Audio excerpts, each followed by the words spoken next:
Hey, oh, I had a rough day at work today. You did? It was just hard out there.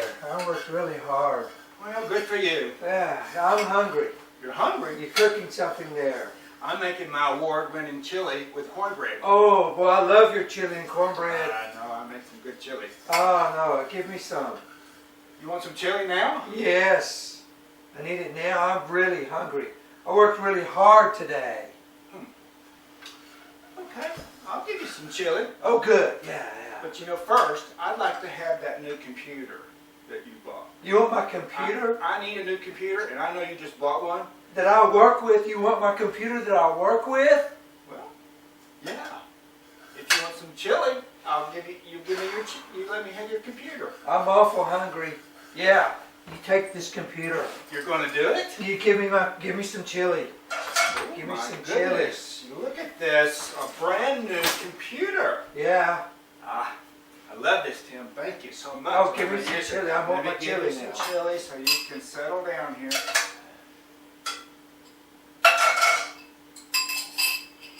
There you go. Oh. Enjoy. Oh, it's so good. I got a computer, and you got your chili. Now, how am I going to do my work? Well, good morning. Hi, boys and girls. We're here to talk about making choices. And, and it's unlikely that Tim would give me his computer for a bowl of chili, even though it's some of the best chili you could ever have. Yeah, it is and good. Cornbread, too. I doubt if he would give me his computer, because he needs his computer for work. Yeah. But sometimes we may make choices because we're impatient. We want it now. And I bet you can think of a time when you've done the same thing. So we've been studying about Jacob and Esau, Isaac's son, who are different. And Esau was the firstborn.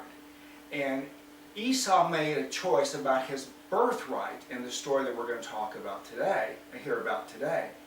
And it was not a very good choice. And he lost some things there. So, Tim, what is a birthright? A birthright is given to the firstborn son in Esau's time. And he gets the right to all the family possessions and their business and all the authority that the father had. So the son gets that in his birthright.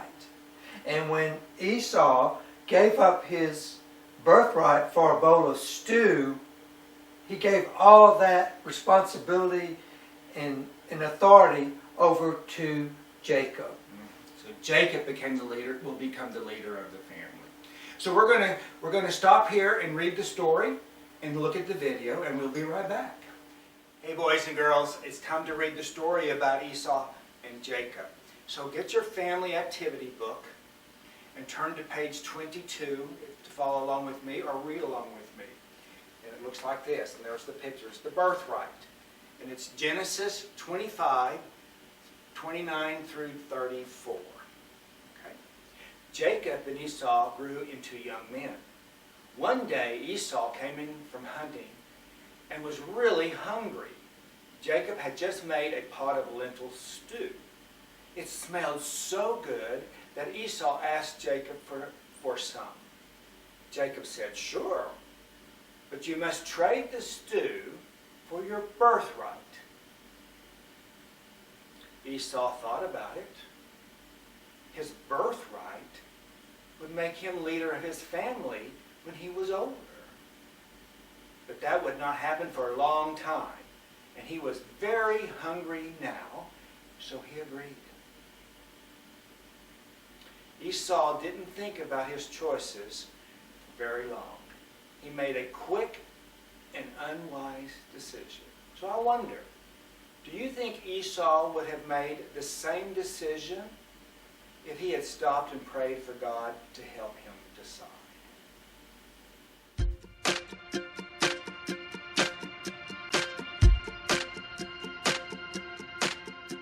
Greetings, friends. I'm Gabby. Do you remember the twin brothers, Esau and Jacob? Well, Esau was going to get a promise from his dad, Isaac, for being the oldest son. In the time of the Bible, this was called a birthright.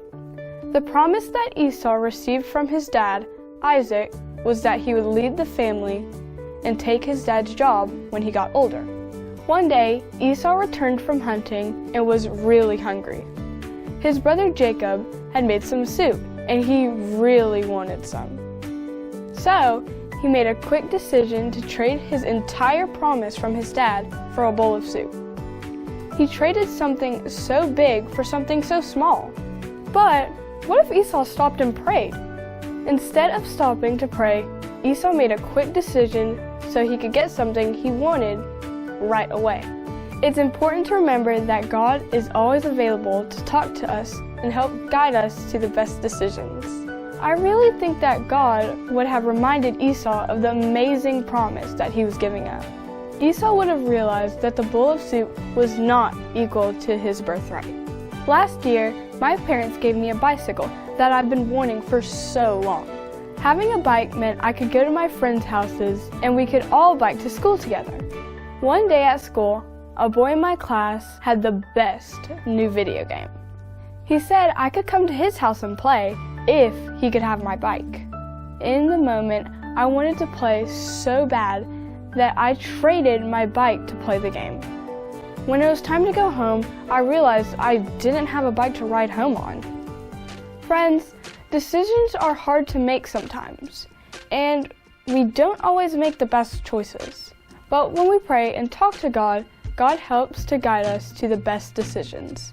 Listen to what God is saying to you. I think we'll all make better decisions if we do it that way. Now it's your turn to wonder.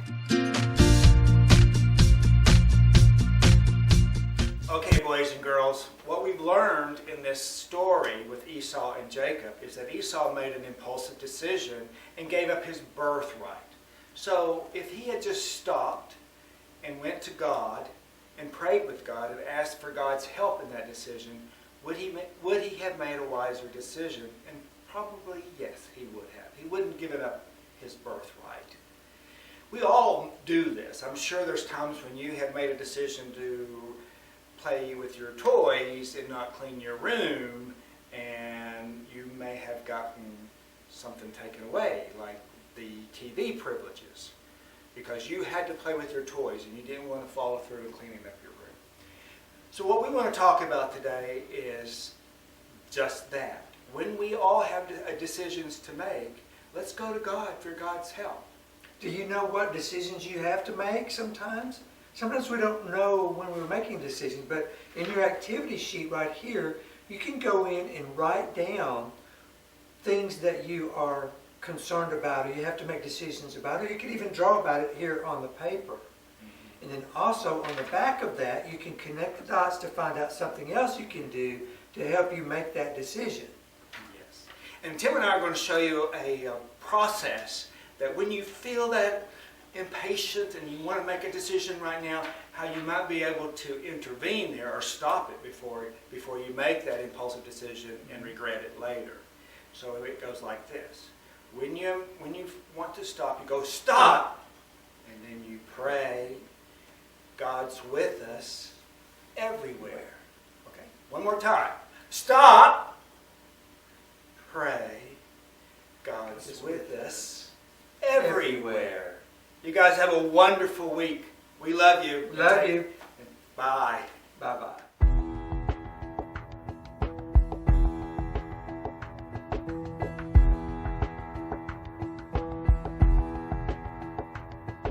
Sometimes you don't move fast enough for me, and I start playing tricks to get what I think I need, 'cause I've been known to steal a blessing when my fear gets in the way. But louder than the lies I tell, oh, I can hear you say,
protect you.